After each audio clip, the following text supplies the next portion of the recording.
Movie की शुरुआत black and white sequence में होती है। यहाँ पर हमें चेक रिपब्लिक का प्राग शहर दिखाया गया है। जेम्स बॉन्ड MI6 के सेक्शन चीफ ड्राइडन को ट्रैक करता हुआ उस तक पहुंच जाता है। ड्राइडन दुश्मनों को खुफिया जानकारी प्रोवाइड करता था।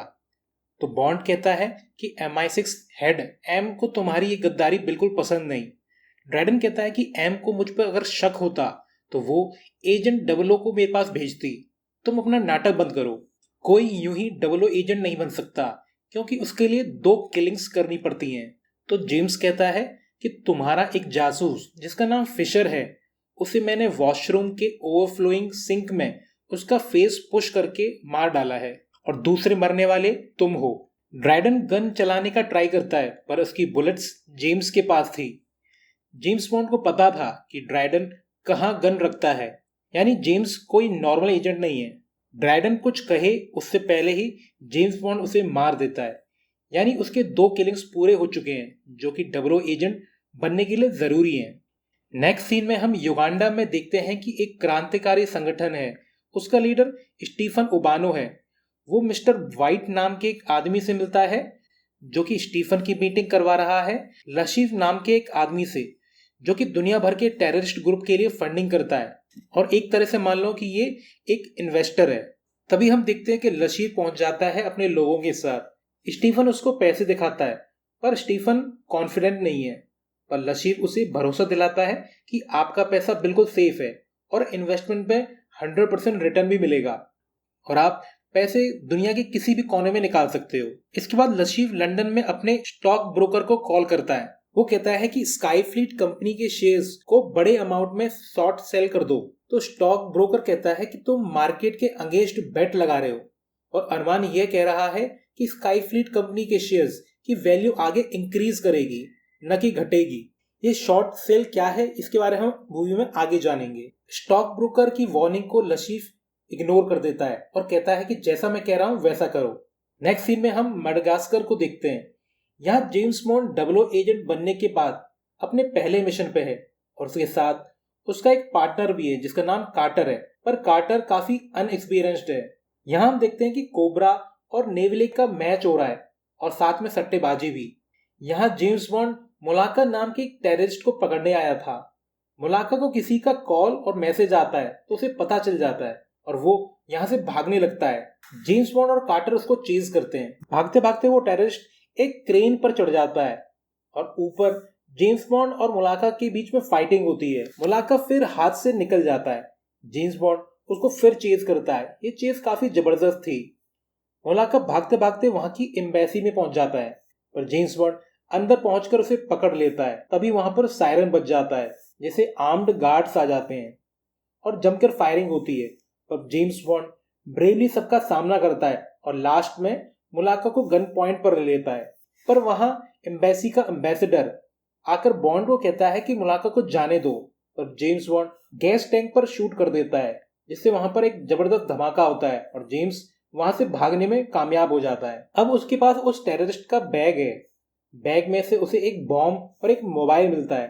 जेम्स मोबाइल के मैसेज इनबॉक्स को चेक करता है तो उसमें एक अमेरिकन फोन नंबर से मैसेज आया हुआ था और उसमें लिखा था एलिप्सिस। इसके बाद नेक्स्ट सीन में हम देखते हैं कि लशीफ को उसका आदमी बताता है कि 00 एजेंट जेम्स बॉन्ड ने मेडागास्कर में उनके आदमी मुलाका को मार दिया है। इसके बाद हम देखते हैं कि MI6 चीफ एम काफी गुस्से में है। वो कहती है कि जेम्स बॉन्ड आखिर अपने आप को समझता क्या है, उसने मेडागास्कर में एम्बेसी को उड़ा दिया और इससे अंतर्राष्ट्रीय संबंधों और प्रोटोकॉल्स की धज्जियां उड़ गई हैं। वही हम देखते हैं कि जेम्स बॉन्ड एम के घर घुसकर उसके सिस्टम को हैक करके चेक करता है कि उसको मुलाका से जो फोन मिला है उसमें कॉल आखिर आया कहां से था। जेम्स को पता चल जाता है कि वो जगह बहामाज है। तभी वहां पर एम भी आ जाती है। वो उस पर काफी भड़कती है। वो बोलती है कि मैंने तुम्हें 00 स्टेटस देकर गलती कर दी। तुमने वहां पर सिर्फ पूछताछ करनी थी और तुमने ये वायलेंस की। तो जेम्स कहता है कि 00 एजेंट की लाइफ काफी शॉर्ट है और तुम्हें अपने फैसले पर ज्यादा दिन अफसोस नहीं करना पड़ेगा। एम कहती है जेम्स बॉन्ड, तुम्हें एरोगेंस और सेल्फ अवेयरनेस में दोनों में बैलेंस रखना चाहिए। पर बॉन्ड इग्नोर करके यहाँ से निकल जाता है। इसके बाद हम देखते हैं कि बॉन्ड बहामास पहुंच जाता है इन्वेस्टिगेशन के लिए कि मुलाका को कॉल कहां से और किससे आया था। जेम्स बॉन्ड ओशन क्लब पहुंच जाता है। वहां की पुरानी फुटेज चेक करने पे पता चलता है कि एस्टन मार्टिन कार से कोई बंदा इस होटल में आया था। रिसेप्शन से उसका नाम पता चलता है कि उसका नाम एलेक्स डिमिट्रिस है। जेम्स उसका एड्रेस ले लेता है। जब जेम्स बॉन्ड एम की आईडी पासवर्ड यूज करके एलेक्स के बारे में इंफॉर्मेशन चेक कर रहा होता है तो MI6 के ऑफिस से एम को कॉल आता है कि जेम्स बॉन्ड बहामास में है और वो आपके अकाउंट एक्सेस करके किसी एलेक्स डिमिट्रिस की इंफॉर्मेशन जांच रहा है। इसके बाद हम देखते हैं कि जेम्स बॉन्ड एलेक्स तक पहुंच जाता है जहां वो पोकर खेल रहा था। जेम्स बॉन्ड भी साथ में खेलने लगता है। एलेक्स जब हार रहा होता है तो वो अपनी गाड़ी भी दांव पर लगा देता है और वो लास्ट में हार जाता है और जेम्स बॉन्ड जीत जाता है और अब पैसा और एलेक्स की गाड़ी दोनों उसके पास थी। फिर हम देखते हैं कि जेम्स बॉन्ड एलेक्स की वाइफ को कार में अपने होटल रूम पे ले जाता है ताकि एलेक्स की इंफॉर्मेशन निकाल सके। यहाँ उसे पता चलता है कि एलेक्स मियामी जा रहा है। नेक्स्ट सीन में हम देखते हैं कि एलेक्स फिर लशीफ से मिलता है तो लशीफ कहता है कि तुमने काम के लिए ऐसा आदमी चुना जिसके पीछे की MI6 पड़ी है। ये दरअसल मेडागास्कर में मारे गए मुलाका के बारे में बात कर रहे थे। एलेक्स कहता है कि एक और आदमी है जो ये काम कर सकता है। हम देखते हैं कि एलेक्स का पीछा करता हुआ जेम्स बॉन्ड भी यहाँ मियामी पहुंच जाता है पर एलेक्स को उसका पता लग जाता है। वो नाइफ लेकर जेम्स बॉन्ड को पकड़ लेता है पर जेम्स बॉन्ड कोई छोटा मोटा एजेंट नहीं है। वो एलेक्स को मार देता है पर वो देखता है कि जहां पर एलेक्स ने एक बैग रखा है वो मिसिंग है। इसके बाद जेम्स बॉन्ड एलेक्स के मोबाइल से उस नंबर पर कॉल करता है जिस पर लास्ट में मैसेज किया गया है जिससे उस आदमी का पता चल जाता है। इसका नाम कार्लोस है। इसे एलेक्स ने हायर किया था। जेम्स बॉन्ड कार्लोस का पीछा करने लगता है और पीछा करते करते मियामी इंटरनेशनल एयरपोर्ट तक पहुंच जाता है। वहां हम देखते हैं कि कार्लोस एक सिक्योरिटी यूनिफॉर्म पहनकर सिक्योर्ड एरिया में घुस जाता है। जेम्स बॉन्ड उसका पीछा करता है पर वहां डोर पर कोई सिक्योरिटी कोड लगा था। जेम्स बॉन्ड को तब एलिप्सिस का ध्यान आता है। वो इस वर्ड को वहां पर इंटर करता है तो डोर खुल जाता है। तभी हम देखते हैं कि एम का कॉल जेम्स बॉन्ड को आता है। वो बताती है कि लशीफ कार्लोस के हाथों से एक जेटलाइनर को जो कि बहुत ही बड़ी कंपनी स्काई फ्लीट का प्लेन है उसे उड़ाने वाला है। ये स्टार फ्लीट का लार्जेस्ट पैसेंजर एयरक्राफ्ट है और ये डिस्ट्रॉय हुआ तो स्टार फ्लीट कंपनी दिवालिया हो जाएगी। वहां कार्लोस स्प्रिंकल सिस्टम को ऑन कर देता है जिससे सब जगह पानी फैलने लगता है जिससे वहां पर अफरा तफरी मच जाती है। पर जेम्स बॉन्ड कार्लोस का पीछा कर रहा है। फिर हम देखते हैं कि कार्लोस एक रिफ्यूलिंग टैंकर के ड्राइवर को मारकर टैंकर में एक्सप्लोसिव चार्ज लगा देता है और प्लेन की तरफ दौड़ाता है टैंकर को। पर जेम्स बॉन्ड टैंकर पर कूदकर कार्लोस तक पहुंच जाता है। इनके बीच जमकर हाथापाई होती है और वहां पर मियामी पुलिस भी आ जाती है। कार्लोस चलते ट्रक से कूद जाता है और जेम्स बॉन्ड जैसे तैसे करके टैंकर को रोक देता है पर पुलिस उसे अरेस्ट कर लेती है। ये देखकर कार्लोस काफी खुश होता है और एक्सप्लोजन चार्ज को एक्टिवेट करता है पर जेम्स बॉन्ड ने फाइटिंग के टाइम पर उसको टैंकर से निकालकर कार्लोस की बेल्ट में ही लगा दिया था जिससे कार्लोस खुद ही मारा जाता है। फिर हम देखते हैं कि लशीफ को फोन पर पता चलता है कि कार्लोस नाकामयाब रहा और एलेक्स भी मारा गया है। लशीफ समझ जाता है कि किसी ने अपना मुंह खोला है जिससे जेम्स बॉन्ड यहाँ तक पहुंचा। वापस आने पर जेम्स बॉन्ड देखता है कि किसी ने एलेक्स की वाइफ को बुरी तरह टॉर्चर करके मार दिया है। यहाँ पर MI6 वाले भी आ जाते हैं। इनकी चीफ एम बताती है कि एलेक्स की वाइफ को लशीफ ने मारा है। लशीफ को शक होगा कि इसी ने उनकी इंफॉर्मेशन दी है। एम बताती है कि लशीफ का प्लान था स्काई फ्लीट के प्लेन को डिस्ट्रॉय करने का ताकि इस कंपनी का दिवाला पिट जाए और इनके शेयर्स के दाम गिर जाएं और ये लोग इनके शेयर्स को कम कीमतों में खरीद सकें क्योंकि इन्होंने शेयर्स को शॉर्ट सेल किया था। गाइज मैं आपको क्लियर कर दूं ये शॉर्ट सेल है क्या। स्टॉक मार्केट में शॉर्ट सेलिंग का मतलब ये होता है कि इन्वेस्टर शेयर बेचता है जो उसके पास है ही नहीं बेचने के टाइम पर। वो इस उम्मीद में ऐसा करता है कि फ्यूचर में मार्केट में शेयर्स की वैल्यू जरूर कम होगी तो वो कम कीमत पर खरीद लेगा वापस और दोनों प्राइसेस का डिफरेंस उसका प्रॉफिट होगा। यहाँ ये स्काई फ्लीट के शेयर्स जानबूझकर गिराने का ट्राई कर रहे थे पर ये अपने प्लान में फेल हो गए और अब मजबूरन इन्हें ज्यादा कीमत पर शेयर खरीदने होंगे और इस तरह लशीफ का इस बैटिंग में $100 मिलियन पैसा डूब गया। ये वही पैसा था जो युगांडा में लसीफ ने लिया था और अब लसीफ पैसा रिकवर करने के लिए मॉन्टीनिग्रो में कैसीनो रॉयल में बहुत बड़े लेवल पे पोकर गेम ऑर्गेनाइज कर रहा है जिसमें 10 खिलाड़ी 10-10 मिलियन डॉलर्स के साथ खेलेंगे और जीतने वाला सारी रकम ले जाएगा। एम बताती है कि उसने एक मेंबर को रिप्लेस करके बॉन्ड को भेजने का प्लान किया है, क्योंकि जेम्स बॉन्ड MI6 में बेस्ट पोकर प्लेयर है। वो जेम्स बॉन्ड की कलाई में एक चिप भी प्लांट कर देती है ट्रैक करने के लिए। एम बताती है कि लशीफ ने पैसे गवा दिए हैं, तो क्लाइंट्स से उसकी जान को खतरा है। अगर वो गेम हार गया तो हम उसे बचा लेंगे, इस शर्त पर कि वो हमें टेररिस्ट ग्रुप की इंफॉर्मेशन दे दे। यहाँ हमें ये बात भी पता चलती है कि जेम्स बॉन्ड जब पोकर गेम खेलेगा तो उसकी तरफ से जो पैसा लगाया जाएगा वो ब्रिटिश गवर्नमेंट दे रही है। इसके बाद हम देखते हैं कि जेम्स बॉन्ड ट्रेन से मॉन्टीनिग्रो के लिए रवाना हो जाता है। यहाँ ट्रेन पर वेस्पर नाम की एक लेडी बॉन्ड से मिलती है। ये ट्रेजरी एजेंट है, यानी कि जेम्स की तरफ से पैसों की जिम्मेदारी इसकी है। ये मॉन्टीनिग्रो पहुंच जाते हैं एज अ मैरिड कपल। यहाँ ये दोनों मैथिस नाम के एक आदमी से भी मिलते हैं, जो कि यहाँ इनका लोकल कॉन्टैक्ट था।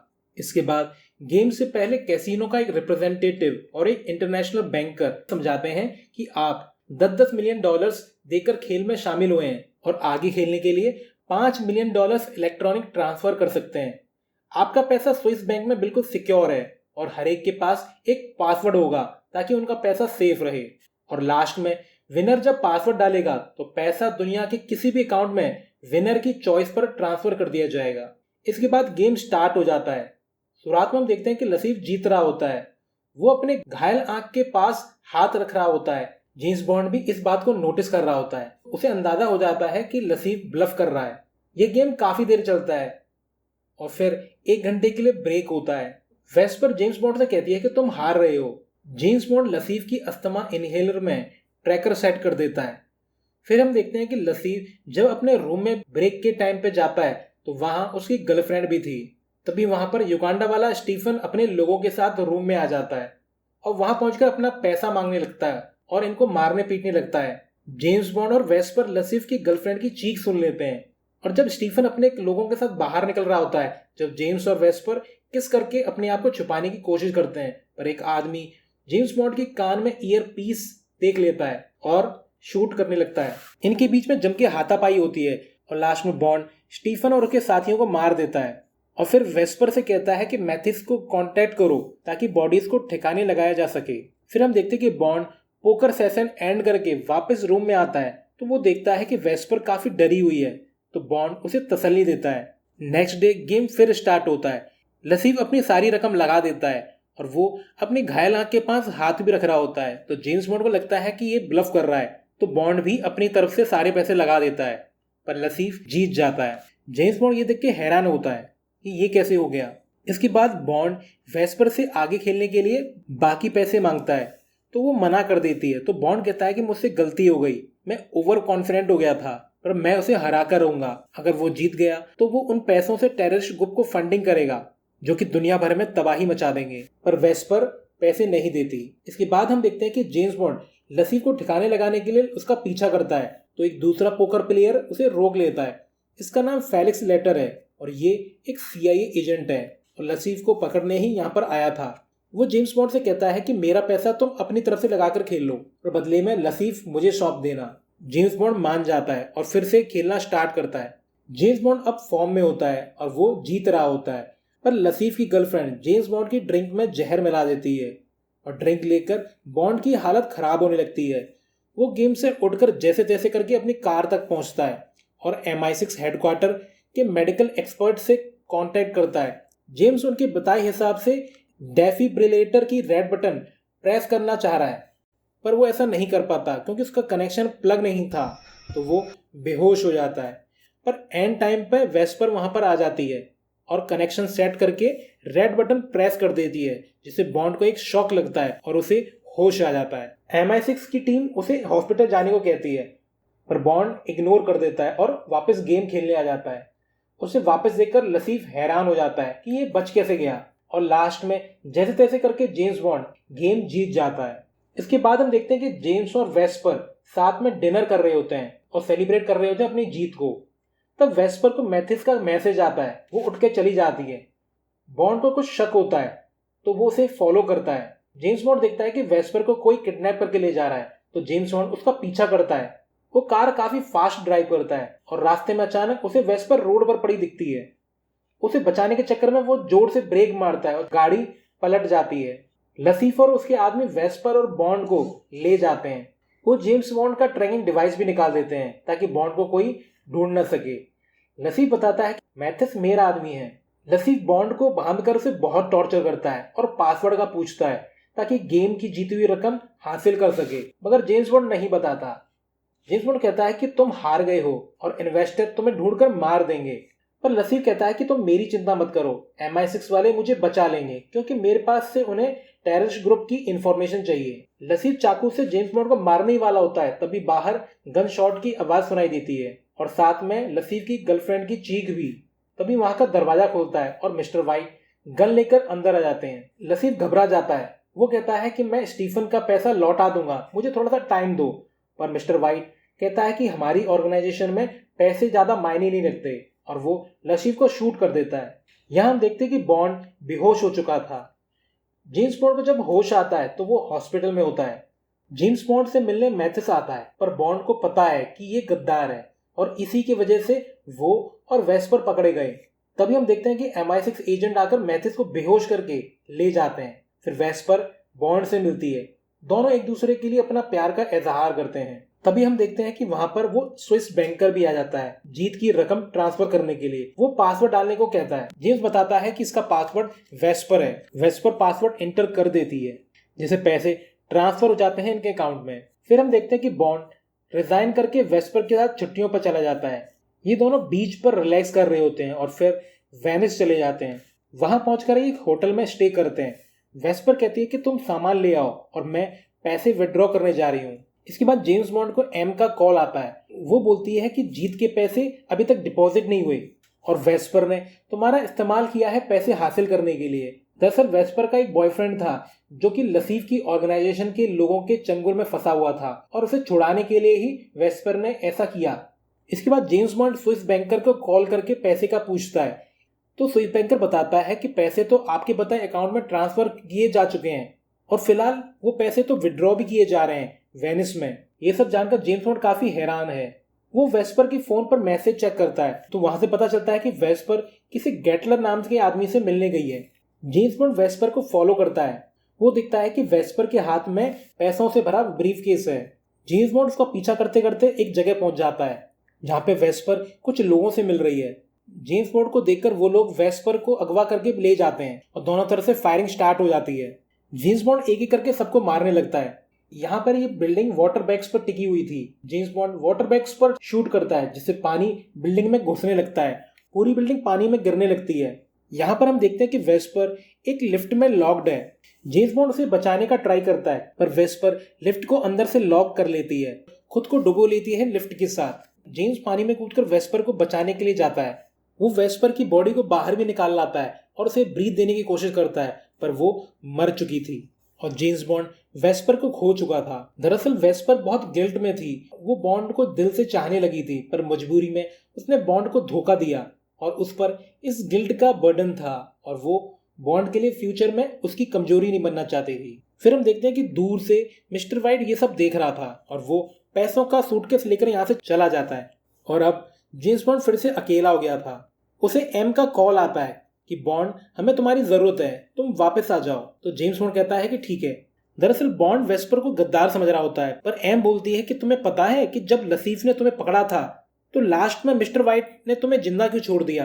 क्योंकि वेस्पर ने मिस्टर वाइट से सौदा किया था कि वो जीत के पैसे दे देगी तो वो लोग तुम्हें जिंदा छोड़ देंगे। और मिस्टर वाइट किस ऑर्गेनाइजेशन के लिए काम करता है इसका भी पता नहीं चला है। इसके बाद जब जेम्स बॉन्ड वेस्पर का मोबाइल चेक कर रहा होता है तो उसमें जेम्स बॉन्ड के लिए एक मैसेज था जिस पर लिखा था मिस्टर वाइट और उसका नंबर भी था। इस नंबर के जरिए जेम्स बॉन्ड मिस्टर वाइट को ढूंढ लेता है। वो कॉल करके कंफर्म भी करता है और जैसे ही मिस्टर वाइट फोन उठाता है और कहता है कौन, तो जेम्स बॉन्ड उसके पैर में गोली मार देता है और बोलता है बॉन्ड, जेम्स बॉन्ड। और इसी के साथ ये मूवी एंड हो जाती है।